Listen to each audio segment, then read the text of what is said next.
Ini adalah distribution box ataupun DB untuk saya punya sistem solar kat rumah. Selain daripada memudahkan saya manage saya punya connection sistem solar ni, dia boleh buatkan saya punya sistem lebih selamat dan kurangkan risiko kerosakan. Okey, saya ada macam-macam kat depan ni dan saya nak pasangkan dia kat satu panel. Dalam video ni saya gunakan meter board. Kalau korang nak guna metal yang ada siap penutup tu lagi baik lah. Saya guna board ni sebab saya nak design sendiri dia punya penutup nanti. Dan barang-barang ni semua saya akan mount dia pada DIN rail. Kedai elektrik ada, kedai hardware pun ada. Jangan risau. Untuk tinggikan DIN rail tadi tu, saya akan buatkan dia punya kaki. Saya skru dekat board, saya buat dalam 3 baris macam tu. Atas, tengah, bawah. Disebabkan set solar saya ni saya pakai daripada M&A Solar punya yang 10,000 watt hour. Saya dapat dalam 6 keping solar panel 500 watt. Untuk lindung solar panel ni daripada kilat, saya akan pasang SPD yang DC punya, Surge Protective Device. Bila kena je kilat, arus tu akan terus di-groundkan, dibumikan. Saya letak kat kiri ni. Ini untuk solar panel ya. Untuk mudah kontrol solar panel, kita nak tutup buka ke apa kan, gunakan DC circuit breaker. Nanti solar panel saya maksimum dia akan produce dalam 12 ampere macam tu. Jadi tak perlu pakai circuit breaker yang besar sangat. Saya pakai 20 ampere cukup. Untuk bateri, saya pakai yang 10 kilowatt hour punya tau. Maksimum current dia boleh bagi dalam 120 ampere. Jadi circuit breaker yang saya gunakan untuk ini, saya pakai yang 125 ampere. Okey, pastikan DC Ini pun saya letak dekat baris pertama. Yang ini semua untuk barang-barang DC, untuk manage bateri dan solar panel. Sekarang untuk barang rumah kita pula. Kat rumah kita ni bukan pakai DC, kita pakai AC, alternating current, 240 volt. So untuk AC kita gunakan baris kedua. Sama macam tadi, kita kena lindung daripada kilat menggunakan SPD, Surge Protective Device. Cuma ini untuk AC lah. Tadi DC, ini AC. Ada L dengan N. Untuk lindung daripada overload dan mudah manage litar kita, kita pakai MCB, Miniature Circuit Breaker. Saya pasang 2 ketul. Circuit breaker ni nanti kita akan connect pada live ataupun wayar hidup kita. Kita ada 2 lagi wayar, iaitu ground dengan kita punya neutral. Saya guna ni terminal block sebab ada kat rumah, jadi balonlah. Okey, sekarang untuk baris yang ketiga. Saya nak dapatkan output 12 volt. Daripada input bateri tu dalam 50 volt, keluar 12 volt. Ini untuk projek-projek DIY saya yang memerlukan 12 volt input power. Untuk dia punya safety, saya ada fuse box untuk lindung daripada overload. Cuma ni tak ada mounting untuk DIN rail ni kan. Saya kena custom lah. Saya 3D print mounting untuk DIN rail ni, dan untuk saya punya fuse box apa semua tu, saya buat dia punya bracket. Saya skrukan dan mounting untuk rail tu saya gam je. Okey, sebelah satu dan satu lagi. Nice. Lepas tu mount je lah dekat rail ni. Okey, ini dia punya converter, ini dia punya fuse box. Saya gunakan 7.5 amp fuse kat atas tu dan yang lain 5 ampere. Projek low power je. Lupa pula saya nak tambah satu lagi DC circuit breaker untuk mudah turn on dan off saya punya converter sini. Dan kalau korang ingat saya pakai terminal block tadi kan, saya nak buang. Malas pula saya nak buat jumper banyak. Saya beli kat kedai hardware. Ni, kita punya bus bar. Jadi connection dia akan selari tanpa saya perlu buat jumper setiap lubang tu nanti. Barulah senang sikit. Okey. Sambungan pertama, saya nak gunakan wayar hijau ni untuk ground. Benda pertama yang saya nak ground adalah kita punya SPD, dua-dua ni, DC dan AC. Untuk pastikan sambungan tu secure pada bus bar yang pakai skru tu, saya akan gunakan ferrule connector. Ini akan lindung kita punya wayar. Bila kita skru, nampak tu, dia tak ada lukakan kita punya wayar kan. Jadi boleh tahan lama lah. Reliable connection dia tu. Dekat SPD ataupun circuit breaker tak kisah sangat, sebab dia punya cara pegang wayar tu adalah dengan mengepit, bukan directly screw dekat wayar. Jadi wayar tu tak terluka. Yang jenis kena screw terus dekat wayar, itu ada risiko. Okey, ni ground dua-dua SPD dah. Sekarang neutral pula. Neutral belah kanan saya buat. Saya sambungkan wayar daripada neutral SPD ke kita punya bus bar.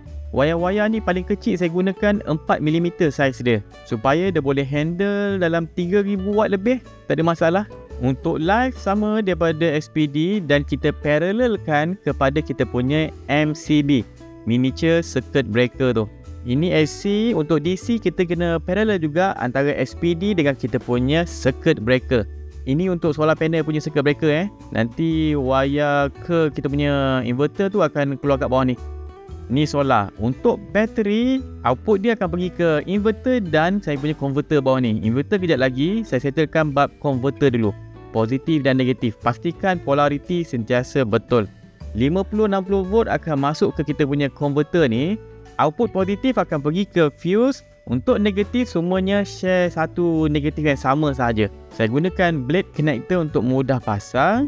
First, saya akan buat negatif dulu. Negatif daripada circuit breaker masuk ke common negatif. Untuk positif, daripada breaker ni kita akan sambungkan pada wire input kita punya converter. Warna merah tu. Ni depend pada korang punya model. Ada model yang lain sikit. Negatif converter tu pun akan cocok pada common negatif juga. Cuma output positif warna kuning tu ini yang akan bagi 12 volt. Saya sambungkan pada saya punya fuse box. Ok, settle.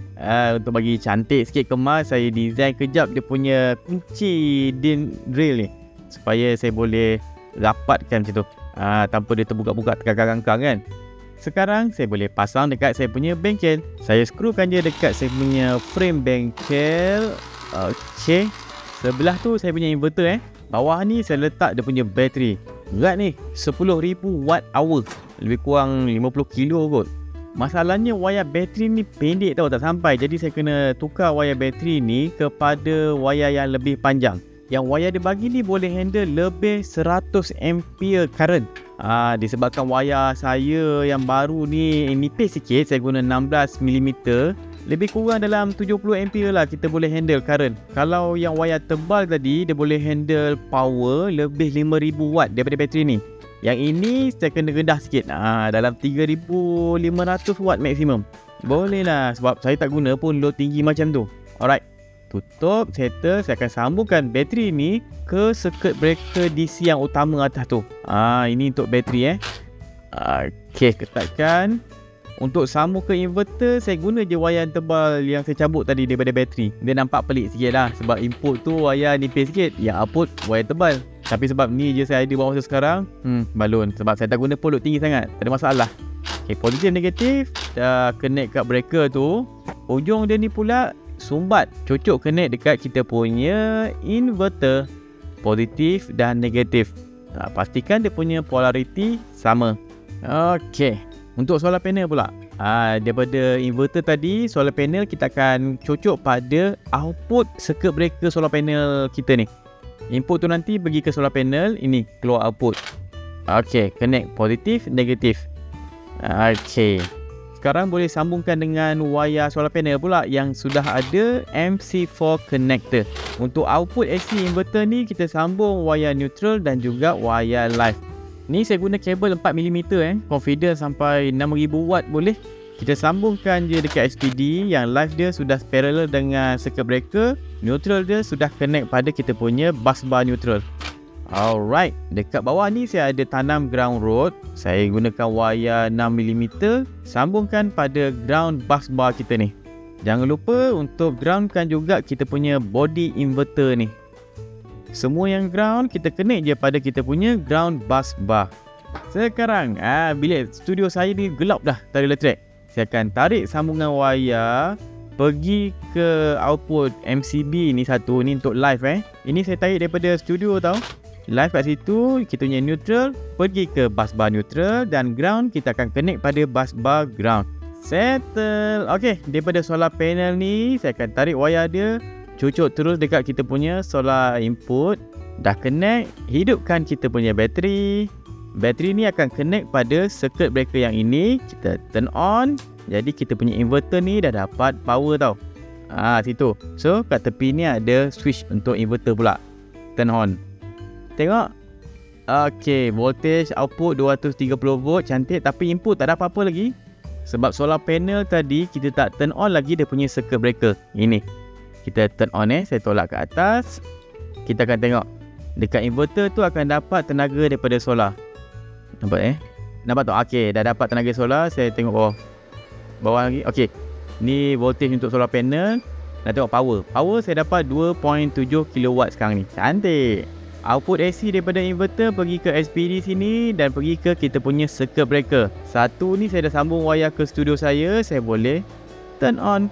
Ok, saya punya studio dah ada elektrik. Ini semua daripada tenaga solar. Saya punya 3D printer, komputer, lampu-lampu, semuanya daripada tenaga solar.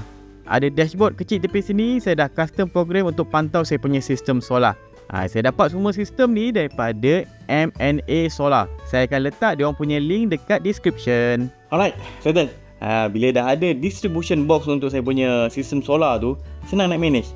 Bukan cakap senang nak manage, dia lebih selamat. Nak troubleshoot senang, kalau ada short apa-apa ke, benda tu boleh kurangkan risiko kemalangan. Alright, itu je. Saya harap saya punya perkongsian ni bermanfaat. Kalau tengok banyak lagi video menarik di Berani Buat, boleh pergi ke YouTube channel, boleh subscribe. Jumpa dalam next video. Saya Muhammad Syafiq. Assalamualaikum.